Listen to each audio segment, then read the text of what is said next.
El título del mensaje de esta tarde, de esta noche ya, es A la conquista de nuestros corazones. Vamos a ver como objetivo conquistar nuestro propio carácter para poder reflejar a Cristo como la Biblia nos lo enseña,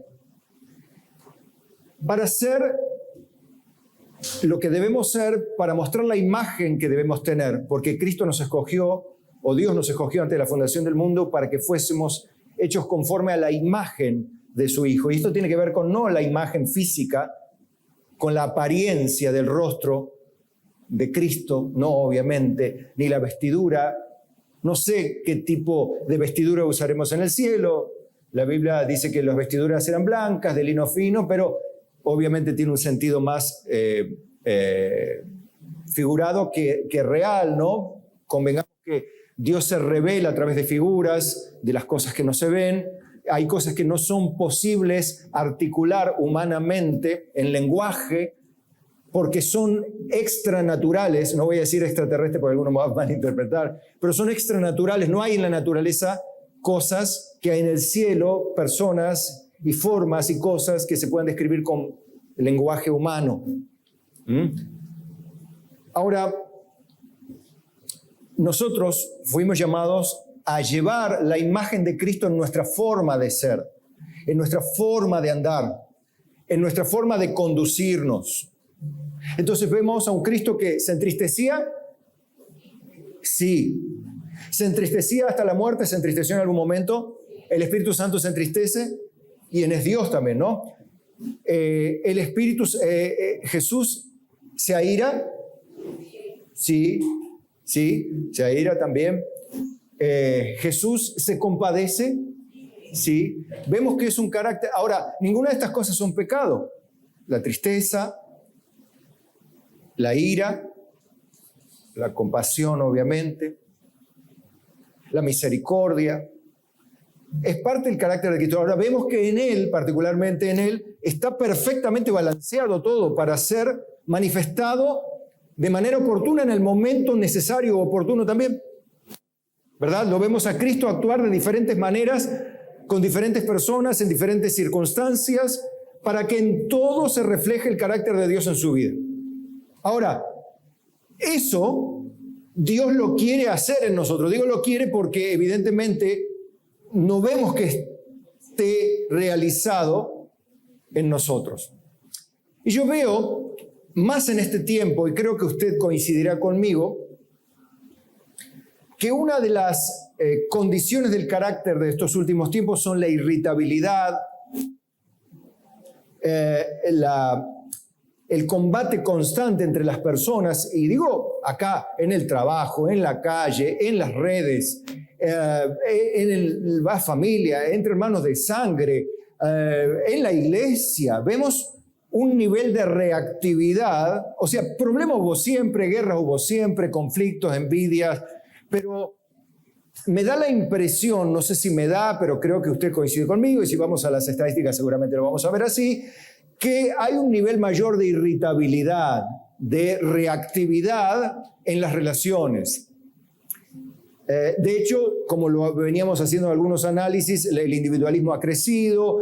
Habíamos manifestado algunos estudios científicos en este sentido a nivel social, donde había una mayor cantidad de divorcios creciente, una mayor aislamiento de las personas o de los jóvenes, incluso a vivir solos, personas a estar solas, aunque muy conectadas todas, ¿no? Pero a vivir solas, más independientes, más haciendo la suya, teniendo relaciones muy efímeras, muy cortas. De hecho, se diluyó literalmente el concepto de matrimonio y familia en la sociedad.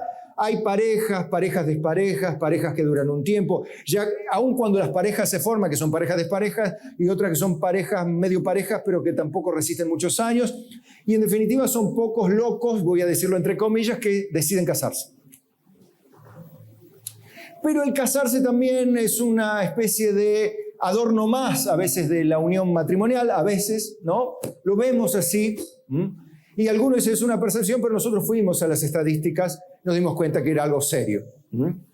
Bueno, evidentemente el problema está en las relaciones, no está en la economía, porque es a nivel mundial lo que vimos, ¿no? Hay países, no como el nuestro, ¿no? Que está inundado de problemas económicos y llevamos la punta en muchos lados, en muchas áreas y muchas cosas tristes y difíciles de llevar, de soportar y sobrellevar, bueno, todo eso. Es difícil. Pero en muchos otros países donde son muy prósperos, muy económicamente estables, la mayoría, convengamos que la mayoría de los países del mundo son económicamente estables, salvo algunos, la mayoría son estables, tienen una economía más o menos normal, digamos que hay mucha gente en esta etapa de la humanidad con todas las provisiones necesarias para vivir.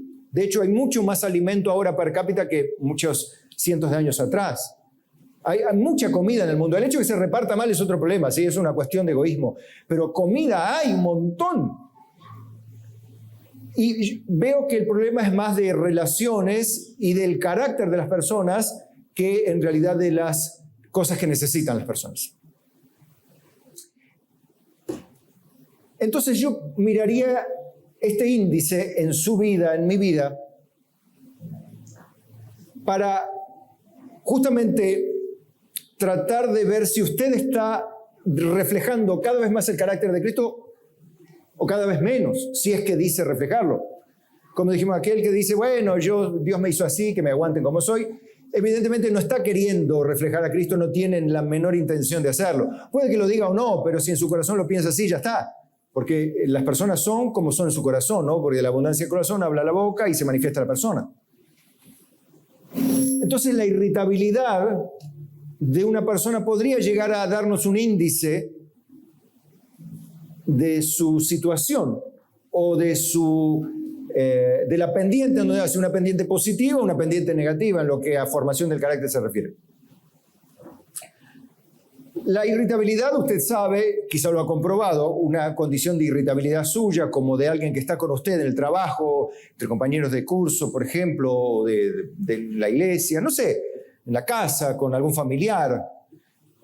Han visto que hay personas que están muy irritables, muy irritables. Usted se ha sentido irritable en algún momento, yo también.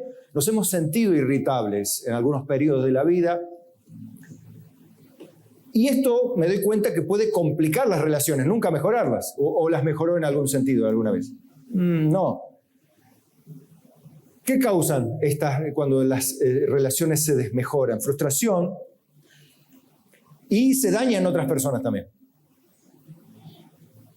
Entonces te deberías preguntar si este último tiempo vivís irritable, no que estemos irritables una mañana porque nos levantamos de mal humor, ¿no? Sino si la irritabilidad persiste a través de los días, todo el día, todo el tiempo. Hay algunas razones que debes saber que pueden ser emocionales u orgánicas, ambas, emocionales, orgánicas o ambas. Y eso obviamente tiene solución, pero no voy a ir a la solución médica o psicológica, sino voy al tratamiento bíblico de esta condición del carácter. Cómo debe tratarse, cómo debe asumirse, cómo debe verse.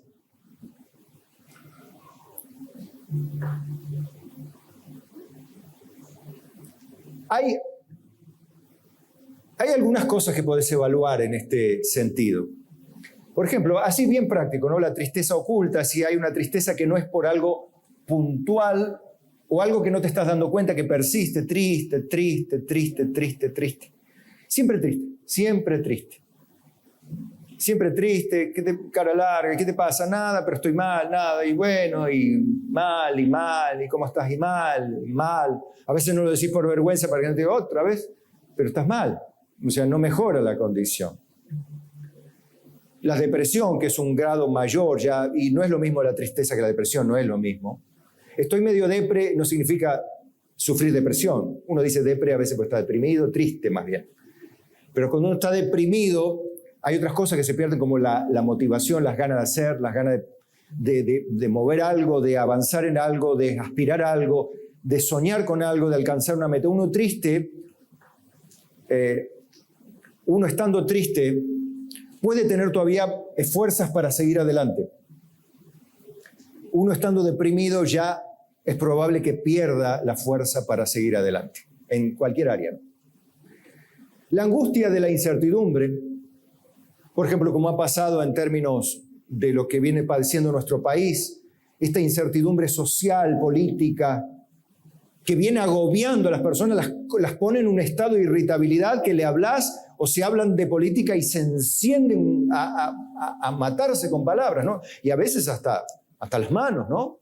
Divisiones familiares, de hogares, no teniendo en este sentido reparo en dañar la relación familiar teniendo una percepción política, por ejemplo, ¿no? A veces se hace con la misma religión o con la fe o con las doctrinas bíblicas no esenciales. Las personas dividen familias o congregaciones por cuestiones de doctrina no esencial. ¿Qué son doctrinas no esenciales? Las que no tienen que ver con la salvación, las que no mueven el amperímetro en ese sentido, porque no hace que una persona se pierda o se salve porque crea o no, inclusive en el arrebatamiento, por ejemplo, cuándo es, si antes, durante la tribulación, antes o después, o si el milenio, eso no es. Pues están los milenialistas, si el Espíritu Santo, los dones o no los dones, el cesacionismo, no cesacionismo, el que quiere que los dones cesaron, no cesaron, o se usan, eventualmente Dios los puede manifestar. Bueno, cosas como las lenguas, el Espíritu Santo, y hay personas que se quedan endemoniadas literalmente, ¿no? Cuando son cosas que no salvan a las personas, porque una persona salva depende de que Cristo la salve. La Biblia dice que no es por obras. De principio a fin no es por obras, no depende del hombre, sino de Dios.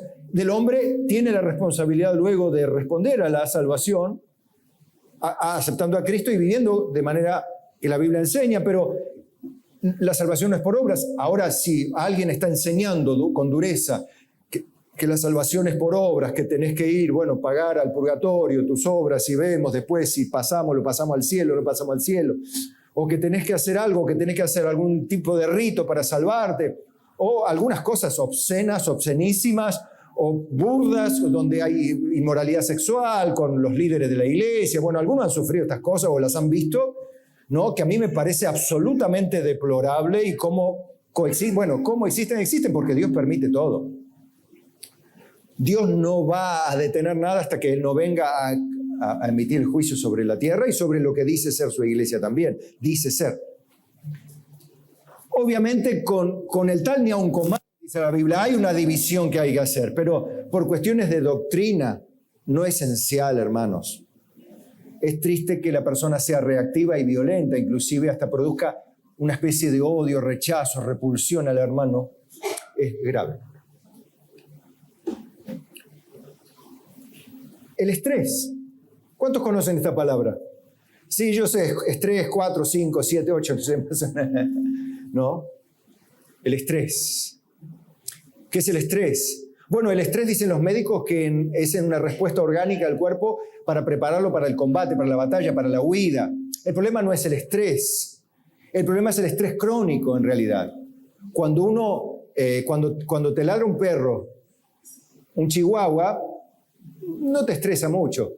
Ahora, si un Rottweiler está a la reja y seguís caminando 2 metros más y no hay más reja, ahí se te sube el nivel de estrés. Más cuando te ladra con los dientitos que tiene y no de leche.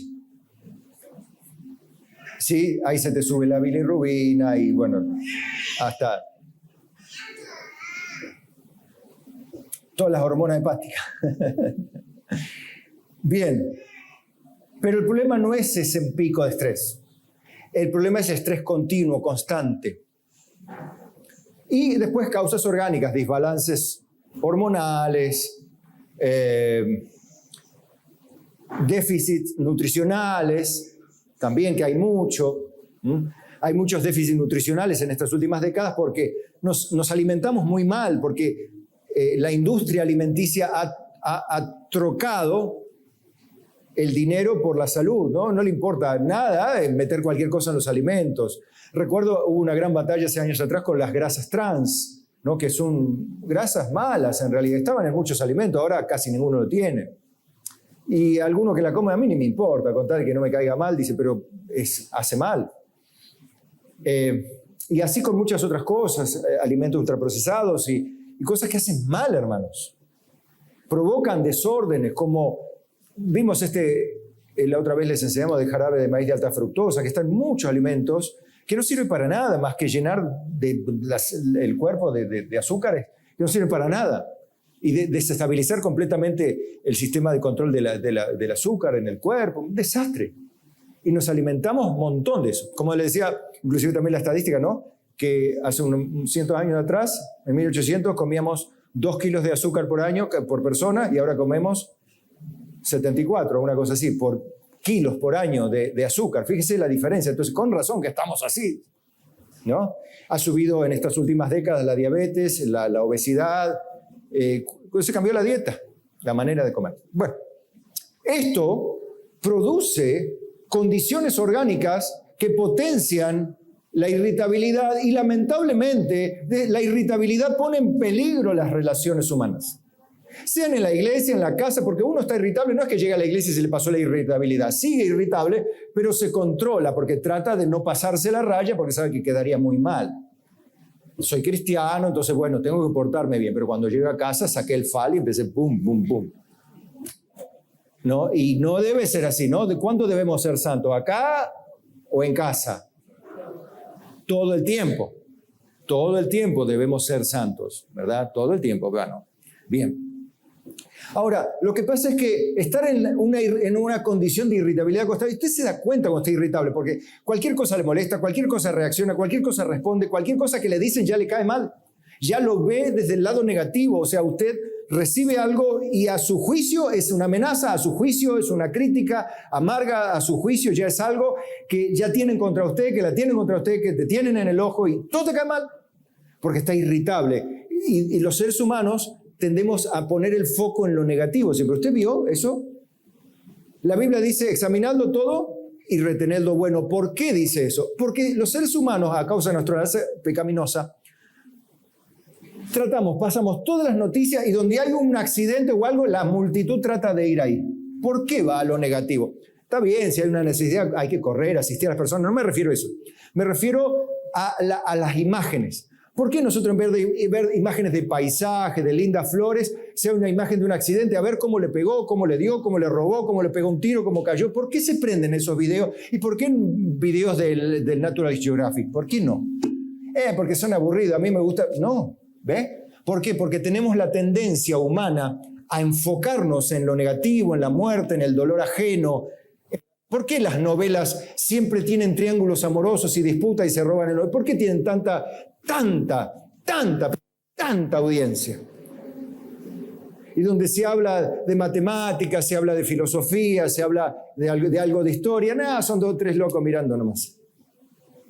¿Por qué? Porque tenemos la necesidad de mirar lo malo. La Biblia dice lo contrario. Entonces se da cuenta, cuando uno está irritable, sabiendo esta condición de la naturaleza, dándose cuenta usted que está irritable, quiero decirle a usted, usted está poniendo en peligro, usted, yo, cualquiera, estamos poniendo en peligro nuestras relaciones humanas, cuales sean. Porque usted no va a estar irritable acá, no, y en el trabajo sí, o en el trabajo no, el trabajo es una dulzura, y acá ya se pone... No, en todos lados uno cuando está mal, está mal. Uno está mal, y estoy mal, y estoy mal, estoy irritable, estoy mal. Estoy triste, estoy enojado, estoy deprimido, estoy angustiado, lleno de incertidumbre, con estrés. Así que mira, estoy con un estrés, no me hables, no me respondas, no me digas nada, no me escribas, nada. Es más, llega un mensaje, a ver, ¿qué pasa? Capaz que no era nada, buen día, dice, nada más. Pero a ver, ¿qué es lo que quiere esta? Y nada, saludar nada más, pero bueno, es así. ¿Somos o no así? Escuché un amén. ¿Somos o no así? Bien. Vamos más profundo entonces. Ahora vamos a la Biblia y vamos a justificarnos todos, vamos a quedar acá todos tranquilos de que no hay ningún problema, que son más buenos que la Madre Teresa, cada uno de nosotros, y nos vamos a casa justificados y digamos, pobres pecadores que andan por el mundo, nosotros somos agradables a Dios ya. Me hace acordar a aquel que descendió, aquel publicano que decía, Señor, sé propicio a mí, pecador, que aquel fariseo que decía, no soy como los otros, que son pecadores, cobradores de impuestos. Gracias te doy, Señor, porque me has bendecido. Así, pero bueno, el Señor increíblemente nos muestra cómo somos, ¿no? Cómo somos. Proverbios 29:11 dice, el necio da rienda suelta toda su ira, mas el sabio al fin la sosiega. ¿Qué es sosegar? Calmar, tranquilizar. Bueno, ¿qué es una persona necia en la Biblia, en los Proverbios? Una persona que carece de sabiduría de Dios, que es obstinada en su propia manera de pensar. Él dice, bueno, yo pienso así. Y nadie le puede cambiar eso. Y tampoco está dispuesto a escuchar lo que dice la Biblia. No, bueno, yo pienso así. Yo leí así, a mí me enseñaron así. A mí mis padres me criaron así. Y la rienda, sin rienda, como caballo desbocado. Ahora, ¿qué hace el sabio? El sabio también se enoja. Pero ¿qué hace el sabio al fin y al cuento cuando reflexiona que su ira a dónde lo va a llevar? Y a un lugar no bueno. Es más, nosotros sabemos lo que dice la Biblia, ¿no? Que no se ponga el sol sobre vuestro enojo. Significa no se vaya a dormir enojado. Como lo aconsejemos más de una vez, no se vaya o no empiece a discutir a las 9 de la noche. Arregle los problemas de mañana. Pero no es lo mismo, pastor. No, la Biblia tiene razón. Hágame caso, pruebe. Agarre el mazo, pero a la mañana. No, el mazo no, agarre la palabra y a la otra persona ya con una mente tranquila, despejada, después de dormir, y ahí se comparten las necesidades, ¿sí? Entonces usted va a tener un control, porque usted está llevando una batalla, sabe que usted es peligroso. Hay algunos que se saben más peligrosos que otros. Si a mí no me hables con estrés, que no se me cruce nadie en este día, ¿no? Algunos han dicho la frase, mira, que no se me cruce nadie porque lo abollo, Bueno, eso es una manera de descargarse, uno entiende, ¿no? Una manera de descargar la irritabilidad que todos tenemos, ¿sí? Pero, ¿qué hace el sabio? El sabio dice, no, yo no puedo andar así. ¿Qué hace? Se tranquiliza. Primero, debo decirle esto, que no es de creyente la irritabilidad. Una condición de irritabilidad constante no es de los creyentes, Un creyente dice, bueno, yo soy creyente, pero Dios a mí me hizo irritable.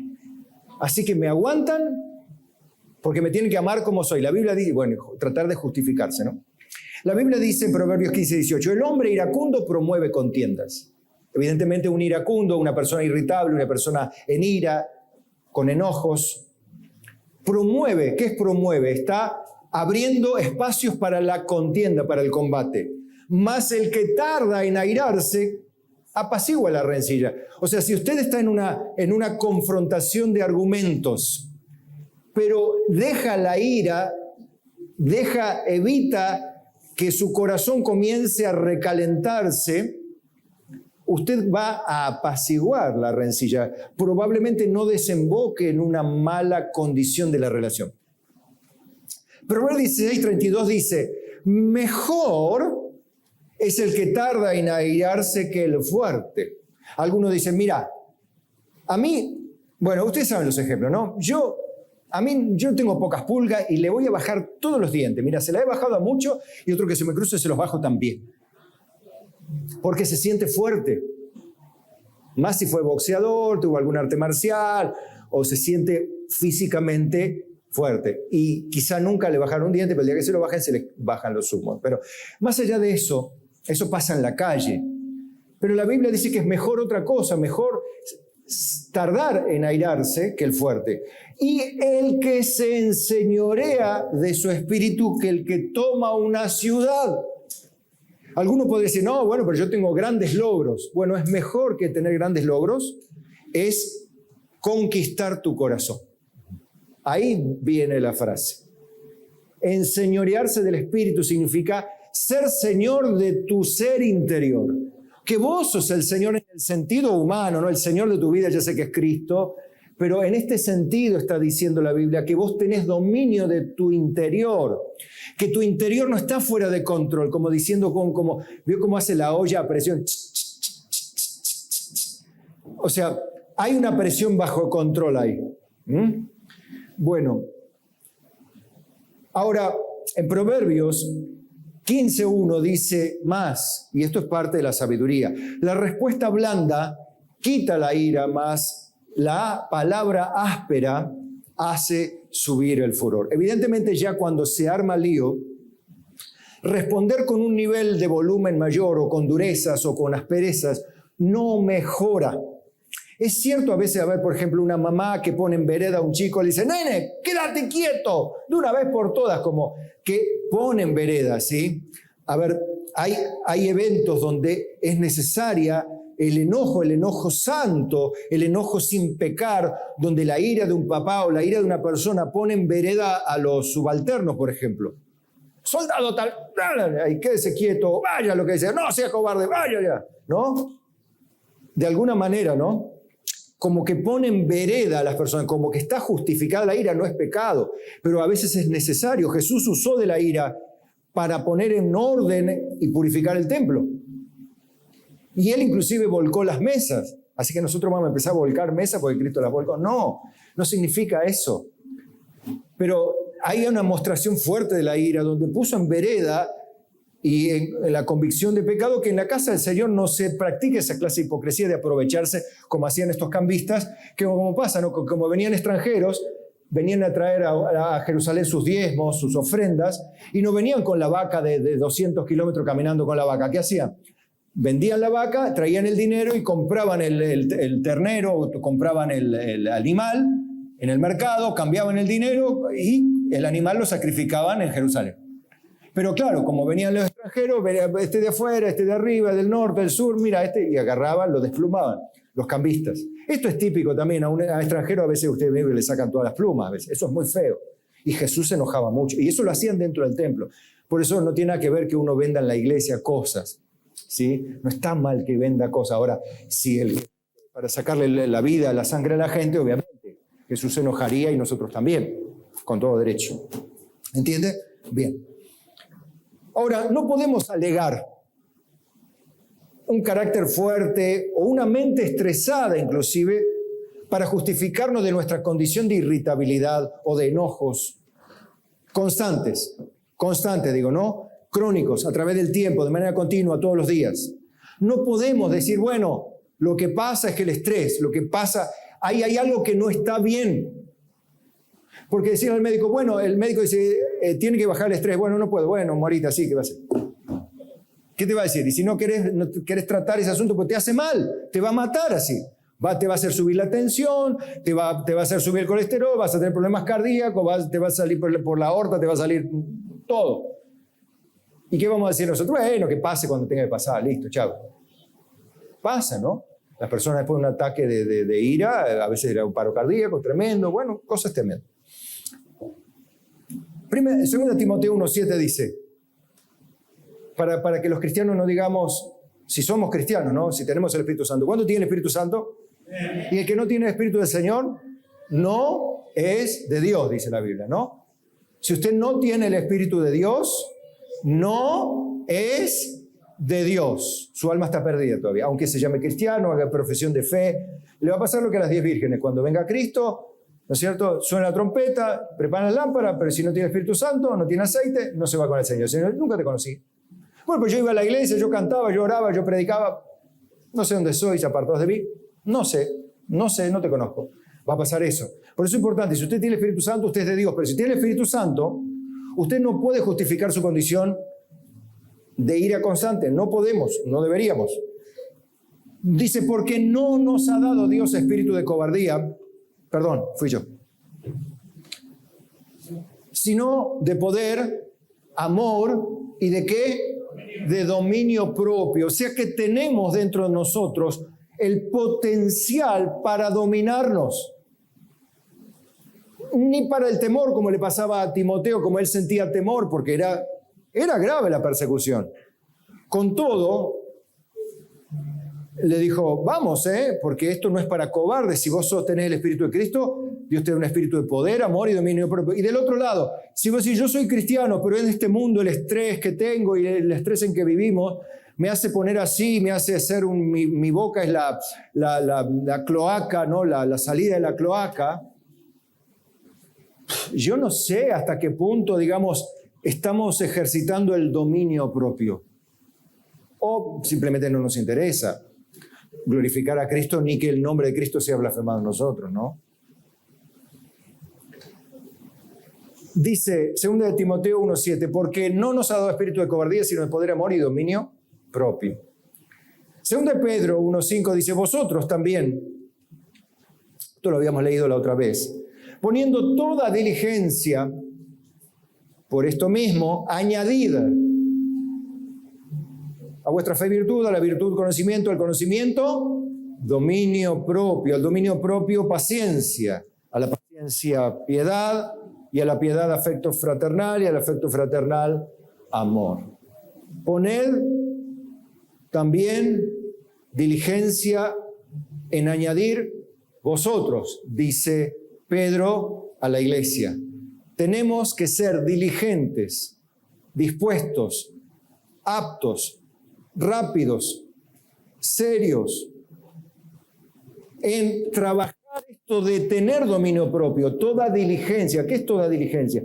Usted pone toda diligencia cuando algo quiere conseguirlo. Cuando algo usted quiere alcanzarlo, pone toda diligencia, todo su enfoque, su esfuerzo, dinero, está dispuesto a gastar cualquier cosa, a endeudarse a lo que dé lugar por alcanzar un objetivo. Usted pone mucha diligencia, a veces en objetivos equivocados. En este caso no es equivocado el objetivo en poner toda diligencia para, ¿qué cosa?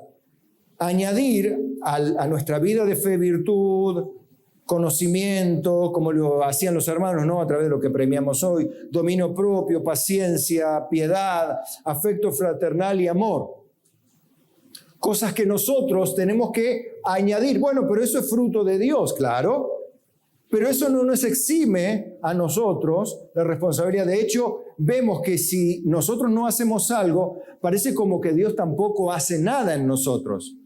No lo quiere hacer porque Él dice, bueno, añadan, den el paso y yo abro el mar.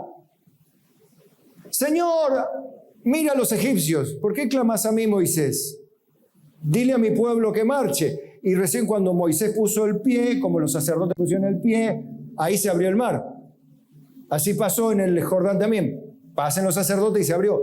Como diciendo, bueno, empezá a trabajar tu irritabilidad, empezá a trabajar tu ira, empezá a trabajar tu enojo, orá, depende de Dios y Dios va a dividir tus océanos y te va a hacer pasar por la senda recta de la verdad.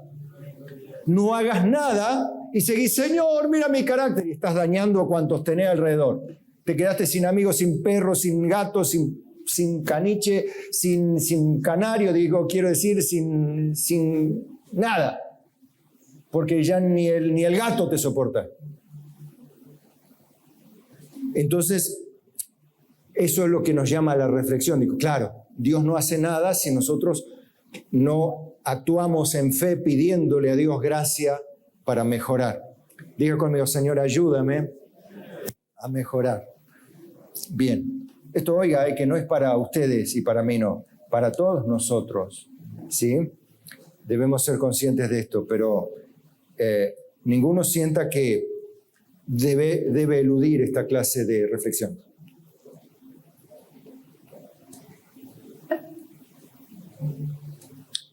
Para darle mayor fuerza a esto de vivir irritado y un estilo de vida gobernado por la irritabilidad, ya no es que, bueno, irritarse no es pecado, pero vivir en esa condición sí es pecado, y le voy a demostrar por qué. Usted y yo estaríamos viviendo en pecado si vivimos con un corazón todo el tiempo enojado, irritable, estresado, malhumorado, al borde del ataque, al borde de la respuesta, al borde siempre del contacto, al borde siempre del impacto, al borde siempre de la cornisa. Miren, le voy a leer varios versículos que le van a hablar que lo contrario es la voluntad de Dios. Por lo tanto, por descarte, lo que no es hacer la voluntad de Dios es pecado. Miren lo que dice la Biblia. Salmos 37:8 dice, deja la ira, desecha el enojo. No te excites en manera alguna a hacer lo malo. Dios dice, ¿te enojas? Bueno, déjala. El enojo, deséchalo. Ni siquiera te inquietes a hacer lo malo, no lo hagas. Efesios 4:31 dicen, quítense de vosotros toda amargura, enojo, gritería, ira y maledicencia y toda malicia. Quítense. No dice disminuyan, dicen quítense, quítense. Si yo lo dejo, y lo dejo, y lo dejo, y lo dejo, y lo dejo, y lo dejo, ¿qué estoy haciendo? ¿La voluntad de Dios o lo contrario? Lo contrario, entonces es pecado hacer lo contrario de la voluntad de Dios. Pero pastor, todo el día estamos pecando, sí, pero no sumemos maldiciones a las que ya de por sí cosecharemos, naturalmente por ir en contra de la voluntad de Dios, ya por ignorancia, por ingenuidad o por torpeza. Siendo conscientes podemos vivir mucho mejor, ¿sí o no? Efectivamente, deberíamos, pero no por causa nuestra solamente, sino por causa del nombre de Cristo. Bien, dice Colosenses 3:8, pero ahora dejad también vosotros todas estas cosas, ira, enojo, malicia, blasfemia, palabras deshonestas de vuestra boca. ¿Sí? Déjense. Dejad también, ustedes, a los cristianos está diciendo. Santiago 1:9, vieron que Santiago es bastante filoso en su manera de dirigirse a los cristianos. 1:19 dice, por tanto, por esto, mis amados hermanos, todo hombre sea pronto para oír, justamente lo contrario del necio. El necio no quiere oír, el sabio sí. Tardo para hablar, porque en las muchas palabras nos falta pecado, dice la Biblia, ¿no? Y de las muchas palabras viene la voz del necio. Bueno, entonces, evidentemente coincide con lo que dice en el Antiguo Testamento, en el Nuevo. Dice, todo hombre sea pronto para oír, tardo para hablar y tardo para airarse en el mismo tiempo. Tardo para enojarse, todo hombre. Porque la ira del hombre no obra la justicia de Dios. ¿Qué significa esta frase? Significa que mientras usted esté en ira, lo más probable es que usted no viva en la forma recta que Dios quiere que viva. No obra el estilo de vida de Dios si usted está enojado. Usted, ni yo, ni nadie podemos vivir enojados. O sea, todos nos enojamos. Dios se enoja también, Cristo se enoja también. Eso ya lo tiene claro usted. Pero si usted vive enojado, amargado, con gritería, con enojos, usted está pecando ya contra Dios. La Biblia dice, abandona esto. ¿Y cuántos versículos leímos? 1, 2, 3, 4 porciones bíblicas donde se refiere puntualmente a esto de una manera literal, frontal, que nos está mostrando que el estilo de vida debe ser otro, el de la mansedumbre. Dice, ¿por qué? Dice, por lo cual, desechando toda inmundicia y abundancia de malicia, recibid con mansedumbre la palabra implantada, la cual puede salvar vuestras almas. Fíjense que hasta irritables, si estamos irritables, la palabra que diga el predicador, si soy yo o quien sea, a usted le va a caer mal. A mí no me puede hacer como un video, acá tiene que salir del culto, me tiene que aguantar, pero me va a aguantar, no va a disfrutar de lo que yo estoy hablando de Dios. Usted está en casa y ve a un predicador que está hablando en contra de su pecado y usted va a hacer, ¡tac! Sí, lo saca. Ese es el problema de congregarse con el celular. Y que muchos se congregan con su celular, ¿sí? Porque tienen el culto hasta que se cansan. ¿Sí? Y usted acá llegan y se cansan y se quedan igual, porque se tienen que quedar igual. No, bueno, pero espero no ser muy cansado. Con todo, quiero decirle que la Biblia nos enseña a que un estilo de vida así, lleno de ira, enojos, gritería, maledicencia, palabras deshonestas de la boca, es pecado. Es pecado. Debemos dejar eso, debemos abandonar eso. Debemos modular de otra manera. Debemos de otra manera. ¿Sí? Entonces, reciba inclusive con mansedumbre la palabra implantada, la cual puede salvar vuestras almas. Es más, si yo predico algo que es incisivo, ofensivo a su naturaleza humana, usted tiene que recibir con mansedumbre lo que predica el pastor. ¿O no? Y si no lo hace, usted se va a cerrar. Su corazón se va a cerrar. Entonces, para que su corazón no se cierre, si es que Dios te trajo acá, si esta iglesia de Dios, este pastor que predica, lo puso Dios para que te enseñe, entonces más te vale que le busques la vuelta para venir con mansedumbre y aceptar, oír lo que Dios te dice a través de su palabra, porque te conviene y porque en definitiva Dios te juzgará por las condiciones que Él te dio para vivir y para mostrar su gloria. No esperes ir a otra iglesia para ser manso. Empieza hoy. Es como le reclamaban al antiguo, al ministro, ¿no? ¿Por qué no empieza con los cambios hoy? Y le decían, no. Sí, pues, sí, ¿por qué los promete? ¿Por qué lo hace hoy? ¿Sí? Bueno, lo mismo. No espere ir a otra iglesia para decir, bueno, cuando yo voy a otra iglesia voy a ser manso, voy a ser dulce, voy a ser una persona muy compañero, voy a ser una persona amable, voy a ser una persona de oración, voy a congregar regularmente. Mientras estoy acá, vengo de mala gana, vengo un culto por medio, 3 cultos al mes, no sé, un culto cada 3 meses, digo, no. 1 por 3 hago, ¿no? Y así, porque bueno, cuando vengo y recibo palo, dice, ¿no? Y generalmente uno le cae ya todo mal. Uno le dice, hermano, ¿cómo está? Ya algo quiere ganar. Le cae mal. Entonces usted no tiene que entrar en ese juego, se va a dañar a sí mismo. Dígale, Señor, ayúdame a sacarme este carácter mal formado en mi corazón, porque no hace bien. Usted va a ir con esa irritabilidad de otra iglesia, ya contaminó todos los de acá y va a seguir contaminando los de allá. Es como va con la gripe. Uno va con la gripe acá, va al trabajo, contamina todo el trabajo. Va a la escuela y va y contamina todo lo de la escuela. Y va todo engripado. ¿Quién fue? Fulanito. Entonces la amargura, hermano, la amargura, amado hermano, es algo que dice la Biblia, que contamina a todo el entorno. El enojo. Usted vio que cuando una persona está irritable, ¿cómo se ponen alrededor? ¿Todos dulces o amargos? Todos se ponen mal. Y cuando hay una persona que contagia alegría, se ríe, tiene un buen ánimo, buen rostro, tiene empatía, abraza, cariñosa, ¿usted cómo se pone? Y también se pone un poco melosín también, ¿verdad?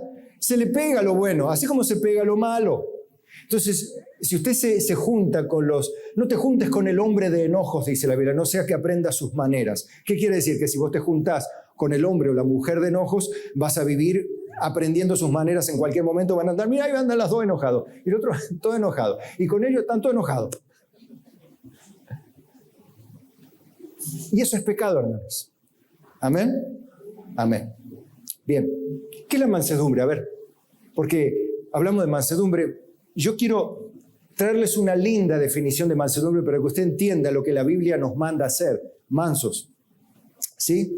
Dice, se refiere a la docilidad, suavidad o a la benignidad del carácter, o en el carácter, ¿no? O en el trato también. La benignidad, la bondad en el trato. La mansedumbre es un valor altamente apreciado por quienes se someten a la disciplina religiosa o bíblica, ¿no? Pues implica una gran humildad y autocontrol, justamente, ¿no? Así como gran obediencia y una rígida observancia a las normas. Usted, si no es manso, no va a recibir con mansedumbre la palabra implantada, va a chocar contra la palabra y no la va a obedecer. Se va a endurecer. Naturalmente todos, cuando estamos mal, nos dicen algo y no reaccionamos a favor de lo que nos dicen para corregirnos, sino en contra. ¿Y quiénes son los perjudicados? El primero de todos nosotros. Y después los que tenemos alrededor. La mansedumbre, confundida a veces con debilidad, supone una gran fuerza interior y una enorme convicción para enfrentar situaciones difíciles o adversas sin recurrir a la violencia o caer presa de sentimientos de cólera y rencor. En este sentido, la mansedumbre nos ayuda a desarrollar el autodominio y a fortalecer nuestras convicciones personales, morales o espirituales. ¿Qué le parece la definición? Está linda, ¿no? Una linda definición clara de lo que implica ser manso, y la Biblia nos manda a esto. A esto nos manda mucho, poco o nada. Vamos a ver cuánto. ¿Cómo digo cuánto? ¿Cuán manso tiene que ser usted? Y manso. Medio manso y es medio enojón. Entonces usted tiene que ser manso. ¿Yo cómo debo ser? Manso. Y cuando la Biblia reitera algo, es porque le da evidentemente mayor énfasis, o mayor importancia, o mayor atención le debemos prestar a esto. Mire, síganme. Gálatas 6:1 dice, hermanos, si alguno fuere sorprendido en alguna falta, vosotros que sois espirituales, restauradle con espíritu de mansedumbre. Nos llama a ser mansos para corregir a las personas. Si uno corrige a la persona que tropezó con ira, le va a hacer daño, más daño del que tiene. Con su propio pecado se está hundiendo. Y usted lo que hace es terminar de hundirlo. La Biblia dice, hagan lo contrario. Si una persona se arrepiente, se vuelve al Señor, no le enrostren todos sus pecados. Al contrario, tráiganlos a la santidad de Dios, a volver a vivir en santidad. Eso es lo que quiere decir la Biblia. No que encubre sus pecados, no. El que encubre sus pecados no prosperará, mas el que los confiesa y se aparta alcanzará misericordia. Y bueno, una de las formas de alcanzar misericordia de la persona que se arrepiente de su pecado, de su tropiezo, es recibiendo de la iglesia la motivación para volver a la condición de santidad y el estilo de vida de santidad que le manda la Biblia. En Colosenses 3:12, vestidos pues como escogidos de Dios, llamados de entrañable misericordia, de benignidad, de humildad, de mansedumbre, de paciencia, vestidos como escogidos de Dios, de mansedumbre, digan conmigo, mansedumbre. Entonces ya tenemos Gálatas, Efesios, que no leí, que leo ahora. Yo pues, preso del Señor, ruego que andéis como es digno de la vocación con que fuiste llamados, con toda humildad y mansedumbre. Ahí leímos Colosenses 3:12. 1 Timoteo 6:11 dice, mas tú, hombre de Dios, huye de estas cosas y sigue la justicia. ¿Qué más? La piedad y la fe, el amor, la paciencia, la mansedumbre. Otra vez, ¿sí? Ya tenemos 1, 2, 3, 4 versículos. Un quinto versículo, 2 Timoteo 2:24, porque el siervo del Señor no debe ser contencioso, sino amable, para con todos, apto para enseñar, sufrido, que con mansedumbre corrija a los que se oponen. Hay gente que no les entra una bala y vos no te podés poner, más si sos siervo o sos una persona que enseña, no te podés poner a chocar todo el tiempo con todo el mundo que se opone. ¿Sí? Otra vez, Pablo en algún momento dice, miren, pónganse en regla, no sea que estoy dispuesto a ir con vara y no con espíritu de mansedumbre, dijo Pablo, ¿recuerdan? Estoy dispuesto a ir con todo y van a conocerme, dicen, porque las cartas son fuertes, pero su presencia y su aspecto corporal débil. Miren, como diciendo Pablo, no jueguen conmigo porque me voy a poner, me voy a enojar y vaya a poner en disciplina todo, dice Pablo. ¿Cómo? Enojándose, ¿no? O sea, que no es tan mal que el ministro se enoje. Ahora, a los que se oponen continuamente, no debería estar chocando continuamente, enojado, porque estaría en la misma condición que están diciendo todo que no lo hagan. Dice, porque el siervo del Señor no debe ser contencioso, sino amable para con todos, apto para enseñar al sufrido, que con mansedumbre corrija a los que se oponen. Y finalmente, 1 Timoteo 3:15, un versículo más. Sígame con este. Sino santificad a Dios el Señor en vuestros corazones y estad siempre preparados para presentar defensa con mansedumbre y reverencia ante todo aquel que os demande razón de la esperanza que hay en vosotros. Está diciendo, ustedes también tienen que estar preparados para, o sea, si usted está irritable, ¿qué le van a decir algo de su fe y usted qué va a hacer? Ya va que te importa, bueno, va a reaccionar mal, no va a responder con el intelecto, con argumentos bíblicos, usted va a responder con las emociones. Si vos sos incrédulo, claro que si vos no te crees nada, pero no está diciendo la verdad, está diciendo algo con lo cual usted quiere ofenderlo, de alguna manera. Entonces vemos que la mansedumbre es un llamado fuerte en la Biblia al cristianismo. Por eso el título del mensaje, a la conquista de nuestros corazones. Y vemos que esto lo hemos comprobado en nuestra vida, que no es fácil. Usted todavía no se conquistó, me parece. Porque si no estaríamos llenos de ovejas mansas y corderos que andan todos juntitos, Pero a veces hay ladridos,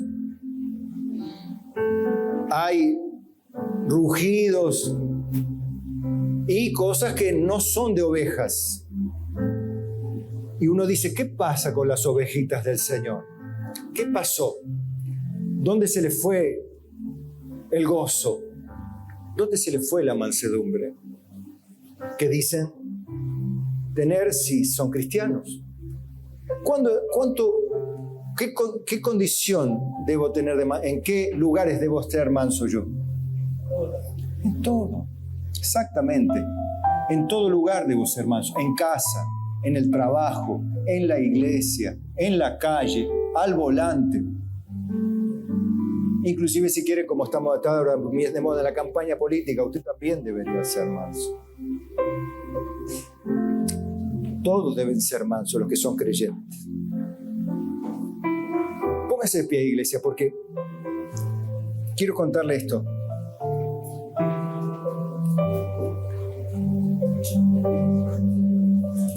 volviendo casi al principio, mire que hoy hablábamos al principio, vio de quién tiene que conquistar el corazón y nos dimos cuenta que al final el que menos pensábamos éramos nosotros mismos.